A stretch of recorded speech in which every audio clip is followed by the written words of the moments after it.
Ya, shalom, shalom Bapak Ibu semua diberkati Tuhan ya, puji Tuhan. Malam ini kita akan membahas satu tema, kuasa hadiratnya merobohkan benteng musuh. Hadirat Tuhan adalah kehadiran Tuhan dalam hidup kita. Dan saya rindu saudara-saudara juga akan mengalami kehadiran Tuhan dalam rumah tanggamu, dalam hidupmu, dalam keluargamu, dimanapun kau berada. Kita tidak jauh dari Tuhan dan Tuhan akan menyertai kita. Nah, untuk itu malam ini secara khusus waktu saya berdoa beberapa waktu lalu, Tuhan, saya ingin menyampaikan sesuatu kepada jemaatmu, apa yang Tuhan ingin sampaikan. Dan Tuhan sampaikan dalam hati saya tentang kuasa hadiratnya yang merobohkan benteng-benteng musuh, saudara. Nah, kita akan lihat sama-sama apa yang menjadi tema kita, apa yang dimaksud dengan hadirat Allah. Hadirat Tuhan artinya kehadirat Tuhan itu bicara tentang hadapan Allah, di hadapan Allah. Waktu kita menghadap Tuhan, hadirat itu artinya hadapan Allah. Nah, ketika sedang berdoa kita menghadap hadirat Tuhan. Hadirat Allah juga bisa diartikan bahwa ketika Tuhan hadir menyatakan dirinya dalam kehidupan kita. Ketika Tuhan hadir menyatakan kuasanya. Misalnya kita sedang berdoa di rumah. Tiba-tiba Tuhan lawat dan kita merasakan begitu dekat. Hadirat Tuhan menguasai ruangan di mana kita berdoa. Lalu kita mulai berkata, waduh Tuhan hadir di tempat ini. Dan biasanya banyak mujizat terjadi. Setiap kali saya merasakan atau melakukan ibadah atau berkhotbah atau melayan dimanapun. Dan ketika Tuhan lawat, maka mujizat terjadi. Satu kali kita sedang ada ibadah. Saya ingat tahun 93. Sedang ibadah penyembahan dalam persekutuan kecil. Kita ada persekutuan dan hadirat Tuhan begitu kuat. Dan ada seorang ibu yang punya ilmu dan dikuasai oleh roh jahat. Maka mengalami manifestasi dan dalam hadirat Tuhan yang begitu kuat. Maka dia mengalami kelepasan. Dan saudara, itu yang kita alami dalam hadirat Tuhan. Saudara, saya juga waktu itu merasakan bahwa satu kali ada seorang anak muda yang datang ke gereja hanya menjemput temannya. Tiba-tiba selesai mendengar firman Tuhan, ada hadirat Tuhan begitu kuat. Dia mengalami manifestasi. Dan manifestasi itu, kenapa? Karena iblis tidak tahan. Benteng dalam dirinya dijebol dan terjadi mujizat. Malam ini saya rindu setiap kita juga akan mengalami hadirat Tuhan. Tuhan gak jauh dari kita. Tuhan dekat dengan kita. Saya ingin sampaikan malam ini, Tuhan tidak jauh dari saudara. Tuhan ada di tengah keluarga kita. Tuhan tinggal dalam hati kita. Dan harusnya mujizat demi mujizat terus terjadi dalam hidup kita. Tetapi berapa banyak kita rasanya hidup seperti benteng. Oh, seperti terkurung. Rasa-rasanya begitu sulit. Malam ini kita akan membahas Yosua pasal 5 ayat 13 sampai 15 sampai Yosua pasal 6 ayat 1 sampai 27 tentang bagaimana tembok Yeriko diruntuhkan. Kalau kita membaca dalam Yosua pasal 5, maka saudara akan melihat di sana panglima bala tentara Tuhan mendatangi Yosua. Ketika mereka sampai di dekat Jericho dan Yosua sedang berkeliling, Yosua sedang mengintai, melihat Jericho, maka tiba-tiba dia melihat panglima bala tentara Allah. Siapa panglima bala tentara itu? Pribadi Allah. Ada 4 hal kalau saya perhatikan pada ayat-ayat ini tentang prajurit. Tuhan katakan ketika Jericho ditutup, maka Tuhan katakan kelilingi prajurit, imam-imam, tabut, dan dengan membawa sangkakala dan bersorak-sorai. Dan itu yang Tuhan perintahkan. Nah, kita akan melihat Yosua pasal 6 ayat 1 dikatakan begini, saudara. Ini fakta yang kita hadapi. Waktu itu Yosua dan orang Israel menghadapi satu kenyataan bahwa Jericho yang punya tembok yang sangat tebal itu, lalu saudara, dan sulit diruntuhkan. Dan orang Jericho telah menutup semua pintu gerbang. Yosua 6 ayat 1, dalam pada itu Jericho telah menutup pintu gerbangnya. Telah tertutup kota itu karena orang Israel tidak ada orang keluar atau masuk. Tidak ada orang keluar masuk. Kenapa? Karena Jericho sudah ditutup. Pintu sudah ditutup. Saudara, ini kenyataan hidup kita. Mungkin saudara berkata, oh semua sudah tertutup. Usahaku, pekerjaan semua sudah tertutup. Seperti dalam benteng, aku gak bisa keluar. Aku gak bisa masuk. Dan ini jerat atau benteng yang perlu kita robohkan. Satu kali Yunus juga menghadapi kondisi yang sama. Waktu Yunus disuruh ke Niniwe, dia malah pergi ke Tarsis. Lalu Yunus dilempar ke laut. Karena apa? Karena Yunus tidak mau pergi. Dia lebih baik mati daripada pergi ke Niniwe. Karena Niniwe adalah ibu kota dari Asyur. Dan Asyur, saudara tahu, itu musuh bebuyutan dari orang Israel. Makanya Yunus berkata, baiklah kalau 40 hari nanti, 40 hari lagi Niniwe dibakar oleh Tuhan, puji Tuhan. Berarti musuh Tuhan akan dihancurkan. Mungkin pikir Yunus begitu. Tetapi Tuhan mengasihi Niniwe sebenarnya, maka Yunus diutus. Lalu saudara, dalam Yunus pasal 2 ayat 5 dikatakan begini. Waktu Yunus dalam perut ikan dalam keputusasaan. Dia katakan, segala air telah mengepung aku, mengancam nyawaku. Samudra raya merangkum aku, lumut lautan membelit kepalaku. Di dasar gunung-gunung aku tenggelam. Di dasar bumi pintunya terpalang. Di belakangku untuk selama-lamanya.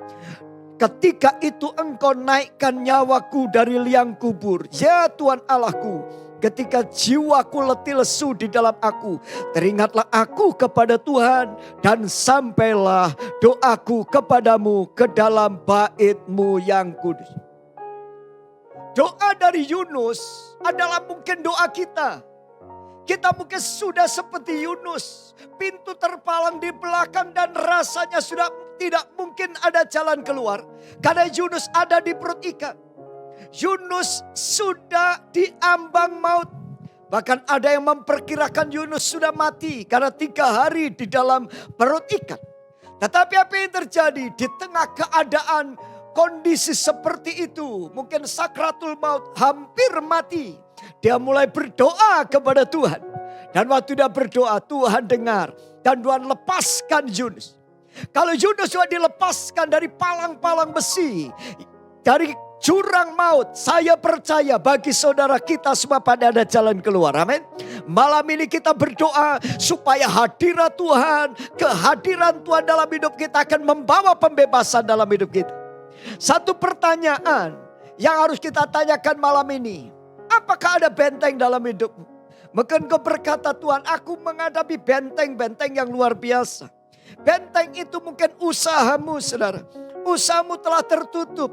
Pintu sudah tertutup. Usahamu sudah gak ada jalan keluar lagi.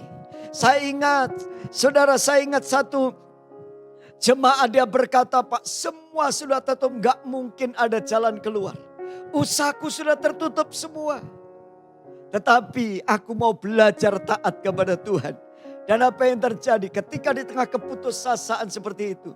Di tengah kondisi di mana dia tidak tahu ada jalan keluar. Di situ Tuhan membuka jalan. Ada pintu, ada benteng. Benteng dalam hidupmu. Benteng apa, saudara? Mungkin ada benteng keputusasaan. Kita mulai putus asa, rasanya sendiri. Sahabat-sahabat kita meninggalkan kita. Orang-orang yang kita kasih sudah tidak peduli lagi. Rasanya kita hanya sendirian. Mungkin hari ini sudah mendengar kebenaran firman. Saudara rasanya sudah sendiri, tidak tahu harus berbuat apa. Tetapi saya ingin sampaikan, bagi Tuhan tidak ada yang mustahil. Benteng itu akan dirobohkan oleh Tuhan. Mungkin ada benteng kemustahilan. Semua sudah kita coba mustahil. Sudah kiri kanan berusaha melakukan semua. Tetapi apa yang terjadi? Mustahil ada jalan keluar. Tetapi saya ingin sampaikan, saudara, Tuhan sanggup mengadakan perkara yang mustahil menjadi tidak mustahil. Mungkin benteng harapanmu sudah habis. Dokter vonis engkau mati karena kankermu.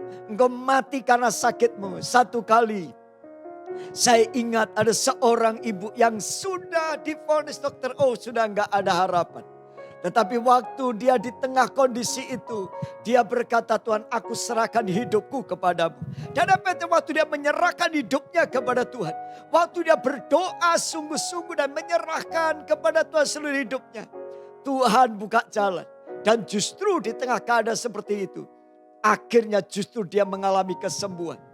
Ada satu ibu yang memang tidak disembuhkan oleh Tuhan.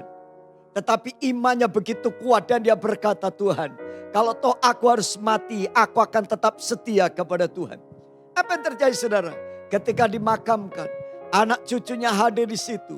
Dan anak cucu dan keluarga besar yang berkata, aku melihat iman dari orang tuaku dan aku mau mengenal Yesus sebagai Tuhan dan Juru Selamat.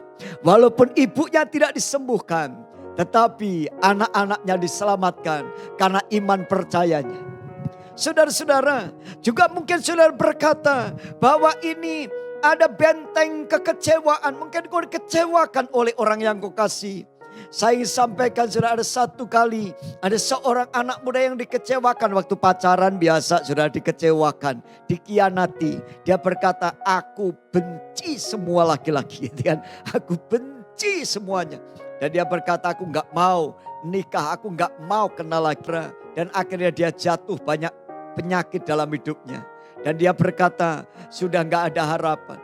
Tetapi waktu dia melepas pengampunan, bentengnya dijebol dan dia mengalami kemerdekaan. Saudara mungkin juga benteng dalam keluargamu. Suami istri rasanya udah kayak ada benteng, pemisah. Gak mungkin ada jalan keluar. Tapi saya ingat ada satu jemaat yang sudah mau cerai, akhirnya gak jadi cerai. Kenapa? Benteng itu dirobohkan. Oh, pernikahannya dipulihkan, bulan madu kembali. Dan dia menikmati anggur yang baru. Benteng dalam pikiran sudah buntu gak tahu, tapi Tuhan sanggup. Benteng kemiskinan, kegagalan, bagi Tuhan tidak ada yang mustahil. Amin saudara. Nah, kita akan lihat apa yang Tuhan berikan solusi. Kalau ada benteng-benteng yang rasanya seperti Jericho yang sudah tertutup semuanya. Apa yang Tuhan berikan? Yosua 6 ayat 2, mari kita baca ayat ini. Yosua 6 ayat 2 dikatakan, berfirmanlah Tuhan kepada Yosua, ketahuilah aku serahkan ke tanganmu Jericho ini beserta rajanya yang pahlawan-pahlawannya yang gagah perkasa. Wow, itu janji yang luar biasa. Tapi kenyataannya semua sudah tertutup, saudara. Lalu apa yang Tuhan katakan? Karena Jericho sudah ditutup, kamu gak bisa masuk. Tuhan pesan harus kamu mengelilingi kota itu. Yakni semua prajurit harus mengedari kota itu sekali saja. Demikianlah engkau harus perbuat 6 hari lamanya. Dan 7 orang imam harus membawa 7 sangkakala tanduk domba di depan tabut. Lalu mereka keliling pada hari ke-7, keliling 7 kali. Dan apabila sangkakala berbunyi panjang, maka engkau harus bersorak-sorai. Ada 4 kunci yang Tuhan berikan kepada kita. Yang pertama, sebelum Yosua masuk ke Jericho, panglima bala tentara Allah dalam pasal 5 menemui Yosua. Yang kedua, prajurit-prajurit. Yang ketiga, tabut Allah. Dan yang keempat, tentang sangkakala dan sorak-sorai. Mari kita lihat saudara. Apa yang Tuhan katakan, pesan kepada kita dalam meruntuhkan benteng. Ketika Tuhan hadir, ketika Tuhan menyertai kita, ketika Tuhan lawat kita, maka namanya mujizat akan terjadi. Apa kunci senjatanya? Jangan takut, Tuhan ada di pihak kita. Waktu panglima bala tentara Allah datang kepada Yosua, dia katakan begini, perhatikan ayat ini saudara. Ayat ini berkata Yosua 5:13 dikatakan, ketika Yosua dekat Jericho, yang melayangkan pandangnya dilihat seorang laki-laki berdiri depannya dengan pedang terhunus. Ya, Yosua mendekati dan bertanya, kawankah engkau atau lawan? Perhatikan kata kawankah atau lawan. Jawab orang itu, bukan, aku panglima bala tentara. Aku bukan kawan, aku bukan lawan. Artinya apa? Allah bisa jadi lawan, Allah bisa jadi kawan. Lalu apa yang terjadi? Yosua sujud menyembah. Dan apa yang dikatakan? Panglima bala tentara berkata, tanggalkan kasutmu dari kakimu sebab tempat engkau berdiri itu kudus. Dan Yosua berbuat demikian. Saudara perhatikan bagian ini. Tuhan ada di pihak kita. Jangan takut. Tuhan tidak pernah meninggalkan saudara. Seakan-akan Tuhan jauh. Tetapi Tuhan tidak pernah jauh dari hidup kita. Amin. Tuhan selalu dekat. Tuhan berjanji, aku akan menyertai kamu sampai kesudahan zaman. Kalimat ini penting, kawankah atau lawan. Tuhan bisa jadi lawan kita. Waktu kita mulai memberontak kepada Tuhan. Tetapi Tuhan juga menjadi kawan kita ketika sujud menyembah, kita datang minta ampun. Maka itu bereskan setiap dosa. Hidup dalam kekudusan, tanggalkan semua kasut. Supaya saudara menjadi orang-orang yang dibela oleh Tuhan. Amin. Tuhan bukan musuh kita, tapi panglima bala tentara lah, siap merobohkan benteng-benteng dalam hidup kita. Berikan tepuk tangan buat Tuhan Yesus. Haleluya, haleluya. Nah saudara-saudara, Tuhan berjanji dalam Sefanya pasal yang ketiga 16 dikatakan begini. Ini yang kita nyanyikan saudara. Tuhan Allah di antara kita menjadi pahlawan yang membawa kemenangan.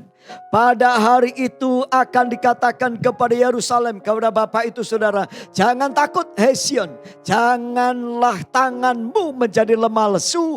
Tuhan Allahmu ada di antaramu sebagai pahlawan yang memberi kemenangan. Amin saudara. Dia sanggup, dia ada di tengah kita sebagai pahlawan. Ia bergirang karena engkau dengan sukacita. Ia memperbarui engkau dengan kasihnya. Ia bersorak-sorak karena engkau dengan sorak-sorai. Berikan sorak-sorai tepuk tangan di rumah masing-masing. Haleluya. Kita punya panglima bala tentara Allah yang menyertai kita. Kitab Roma berkata kalau Tuhan di pihak kita, siapa lawan kita? Apakah bentengmu terlalu tebal sehingga tidak bisa dijebol? Tidak ada benteng yang tidak bisa dirobohkan oleh Tuhan. Kalau Tuhan ada di pihak kita, maka laut pun akan dibelah oleh Tuhan. Karena Tuhan sanggup melakukan perkara yang ajaib dalam hidup kita. Jangan jauh dari Tuhan, cari Tuhan, maka Tuhan akan memberikan jalan keluar dalam hidupmu. Yang kedua, saudara harus memiliki kehidupan siap berperang seperti seorang prajurit. Tuhan katakan semua prajurit harus maju. Saudara harus bangkitkan imanmu, bangkitkan percayamu. Engkau adalah tentara-tentara Tuhan. Tuhan tidak memanggil engkau menjadi orang yang lemah, tapi Tuhan bangkitkan engkau menjadi tentara Tuhan. Tuhan pilih saudara supaya diubahkan dari manusia biasa, orang-orang yang biasa, tetapi punya pengurapan sebagai prajurit-prajurit. Kita bersyukur Bapak rohani kita atau Pak Niko bagi menyampaikan tentang restorasi Pondok Daud. Dan beliau katakan ini luar biasa. Ada satu penjelasan. Restorasi Pondok Daud ada prajurit-prajurit Tuhan yang gagah perkasa. Yang mempunyai gaya hidup, doa, pujian, penyembahan. Siang dan malam bersama-sama dalam unity.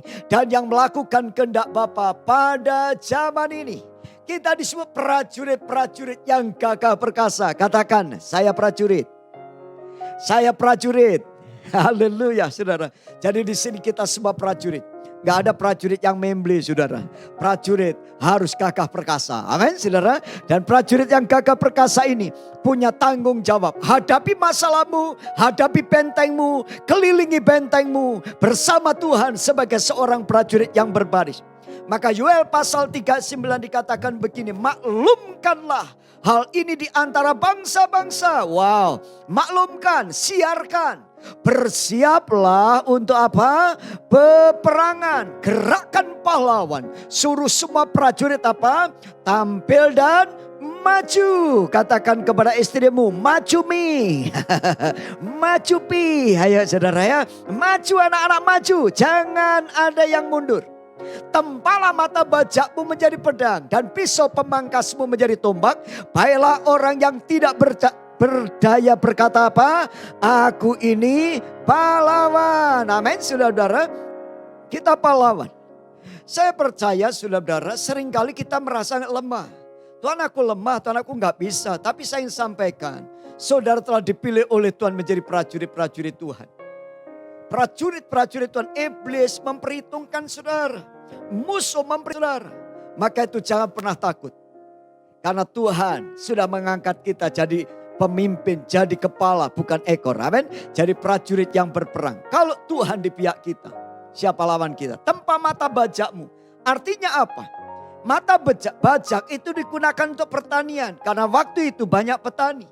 Artinya begini, setiap pekerjaanmu, setiap profesimu, apapun profesimu, jadikan itu senjata untuk peperangan. Kalau ke seorang guru, berperanglah di situ, jadilah pahlawan di situ.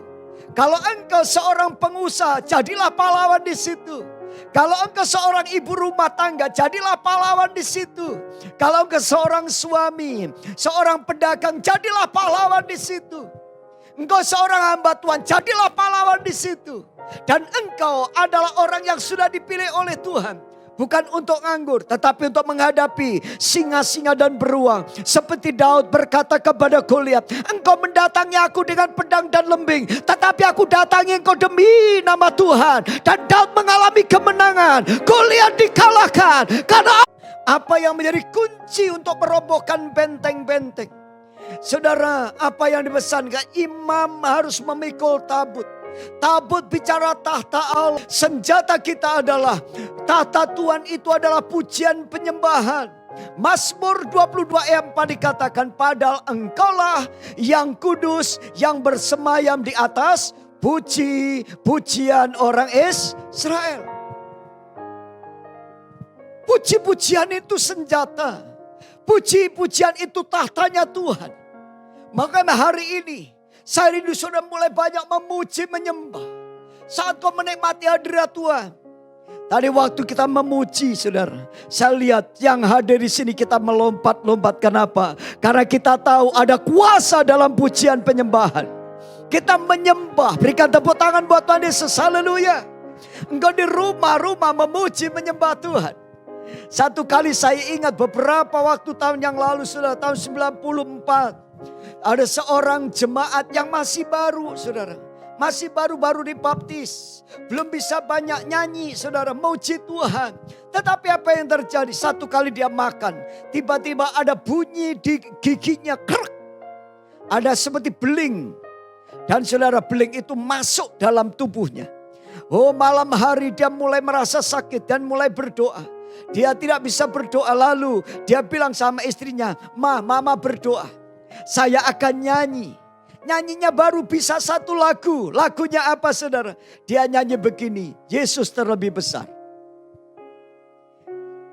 Yesus terlebih besar. Yesus terlebih besar di dalamku, di dalammu.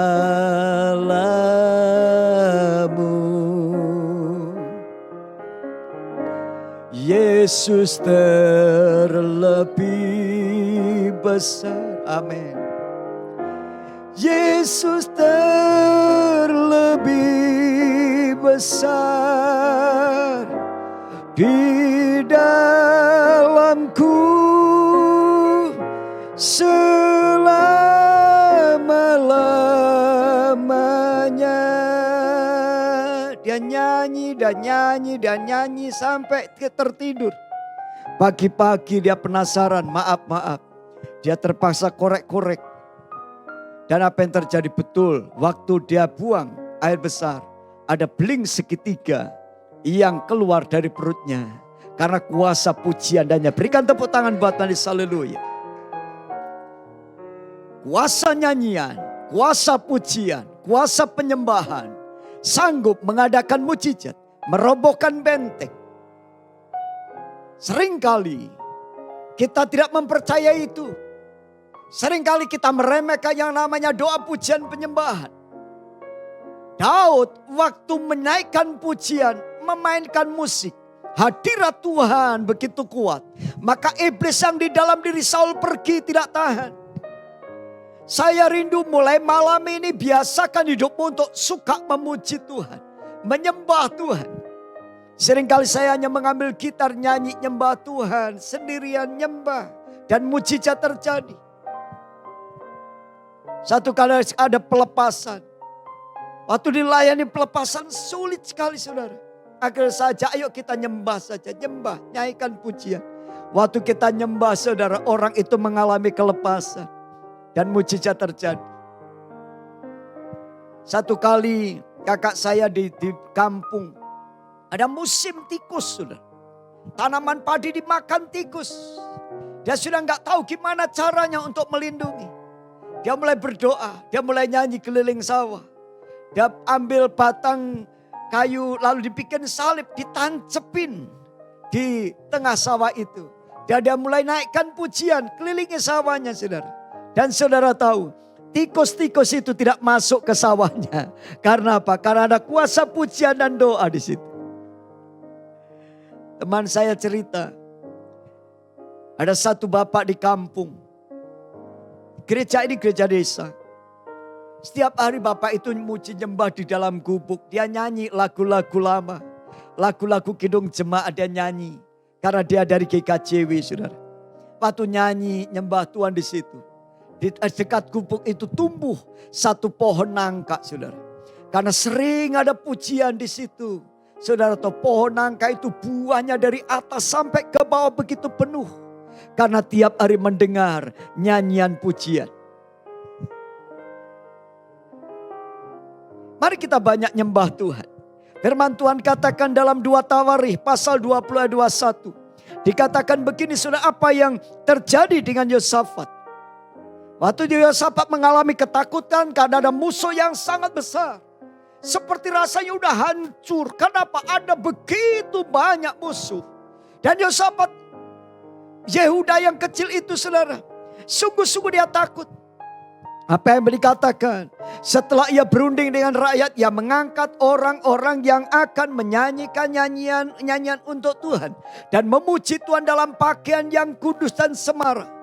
Pada waktu mereka keluar di muka orang bersenjata sambil berkata, nyanyikanlah nyanyian syukur, saudara. Bahwasanya untuk selamanya kasih setianya. Dan naikkan pujian itu, nyanyi, menari-nari, saudara. Ketika mereka mulai bersorak-sorai dan menyanyikan nyanyian puji-pujian, apa yang terjadi? Tuhan membuat Bani Amon, Bani Moab saling bunuh-membunuh, saudara. Dan mereka mengalami kemenangan. Lalu apa akibatnya? Pada ayat berikutnya dikatakan, ayat 25. Dikatakan lalu, ayat 25. Lalu Yosafat dan orang-orangnya turun untuk menjara barang-barang mereka. Mereka menemukan banyak ternak, harta milik, pakaian, barang berharga yang mereka rampas lebih banyak dari yang bisa dibawa. 3 hari lamanya mereka menjara barang-barang itu karena begitu banyaknya. Pada hari keempat mereka berkumpul di lembah pujian. Dan di sanalah mereka memuji Tuhan. Itulah sebabnya orang menamakan tempat itu lembah pujian sampai sekarang. Mari kita masuk dalam pujian dan penyembahan lebih dalam lagi. Mengasihi Tuhan. Hari-hari ini akan terjadi gelombang tsunami pujian penyembahan. Dalam dimensi baru, saudara. Mari Rick Riding menubat akan terjadi gelombang tsunami penyembahan. Dan saya percaya banyak penyembahan akan membawa mujizat luar biasa. Dan yang keempat dan terakhir, saudara. Apa yang menjadi kunci utama? Sangkakala dan sorak-sorai, shofar. Ada shofar di sini, bisa ditiup Pak Kris. Ya, ada shofar, saudara. Jadi ini shofar itu ternyata senjata. Untuk apa? Untuk sebuah peperangan. Saudara, Yosua bersorak-sorai dan Selvarat Sandu Sundar Jakarta dalam bukunya tentang penyembahan, seni menyembah. Dia tuliskan bahwa pujian atau praise itu, saudara, ada unsur proklaim, deklarasi, bersukacita, ada tepuk tangan, keintiman, berteriak, ekspresi. Dan teriakan itu, saudara, membawa terobosan demi terobosan. Saya rindu saudara mulai hari ini jangan takut berteriak. Kadang saya berteriak di kamar mandi, saudara. Kadang saya teriak berseru, saudara. Kenapa? Saya tahu banyak mujizat terjadi waktu kita bersorak-sorai. Amin, saudara. Nah, ayat ini dikatakan begini, saudara. Apa yang firman Tuhan katakan? Yoel pasal 2 ayat 1 dikatakan, tiuplah sangkakala di Sion dan berteriaklah di gunungku yang kudus. Next. Di gunung yang kudus. Pasal 21, Yoel 2 ayat 1. Tiuplah sangkakala di Sion dan bertilak di gunungku yang kudus. Biarlah gemetar seluruh penduduk negeri, sebab hari Tuhan datang, sebab hari itu sudah dekat. Tiuplah sangkakala di Sion, ada kala puasa yang kudus, maklum kala perkumpulan raya. Ketika sangkakala ditiup, terjadi mujizat. Teman saya tiup sangkakala di dekat satu rumah, itu kelenteng, saudara. Dia tiup, saudara. Apa yang terjadi, saudara? Waktu tadinya banyak orang datang ke tempat itu, akhirnya tempat itu jadi kosong karena suka meniup sangkakala. Saudara, saya rindu saudara juga suka tiup sangkakala. Ini bicara tentang apa? Nubuatan. Bicara tentang apa? Sorak-sorai. Bicara tentang deklarasi. Perkatakan firman, perkatakan nubuatan, maka mujizat akan banyak terjadi. Saudara, sorak-sorai bukan hanya kita berteriak. Banyak orang teriak, ayo teriak, tapi tidak ada dalam pengurapan. Semua sorak-sorai itu dinaikkan dalam kepenuhan Roh Kudus. Jadi waktu saya berteriak itu karena dorongan Roh. Jadi WL kalau berteriak juga dalam dorongan Roh. Kalau sudah berseru karena dalam dorongan Roh, ada kuasa yang mengalir, saudara. Ada mujizat terjadi, saudara. Dan itu harus kita lakukan di bawah pengurapan. Ketika hadirat Tuhan begitu kuat. Maka Yosua 6 ayat 20. Lalu mereka bersoraklah bangsa itu. Sedang sangkakala ditiup. Segera sudah bangsa itu mendengar bunyi sangkakala, bersoraklah mereka dengan sorak yang nyaring. Maka runtuhlah tembok itu. Lalu mereka memanjat masuk ke dalam kota masing-masing. Langsung ke depan dan merebut kota itu. Mereka menumpas semua dengan pedang segala sesuatu di dalam kota itu. Baik laki-laki maupun perempuan. Karena apa? Kuasa sorak-sorai dan pujian penyembahan. Saya rindu saya lakukan di dalam Yosua pasal yang ke-6. Dalam 2 Korintus pasal 10 ayat 3. Firman Tuhan katakan begini, ayat terakhir kita baca. Memang kami masih hidup di dalam dunia, tetapi kami tidak berjuang secara duniawi. Karena senjata kami dalam perjuangan bukanlah senjata duniawi, melainkan senjata yang diperlengkapi dengan kuasa Allah yang sanggup untuk meruntuhkan benteng-benteng. Berikan tepuk tangan buat Tuhan Yesus. Haleluya, haleluya. Saya sampaikan kesimpulan hari ini. Bentengmu akan runtuh kalau Tuhan ada di pihakmu. Bentengmu runtuh kalau kau maju berperang sebagai seorang prajurit. Bentengmu runtuh kalau engkau hidup dalam penyembahan tahta Tuhan kau bangun. Banyak nyembah, memuji Tuhan. Dan yang terakhir saudara, deklarasikan firman Allah. Perkatakan sorak-sorai di hadapan Tuhan. Dan tiuplah shofar, perkatakan nubuatan, maka mujizat akan terjadi. Berikan tepuk tangan buat Tuhan Yesus. Mari kita akhiri doa kita, ibadah kita malai. Oh rataka syakaralaba. Oh rabataka sanaya karalaba ralaba shanaya karalaba. Oh nayaralaba ralaba shanaya ralaba.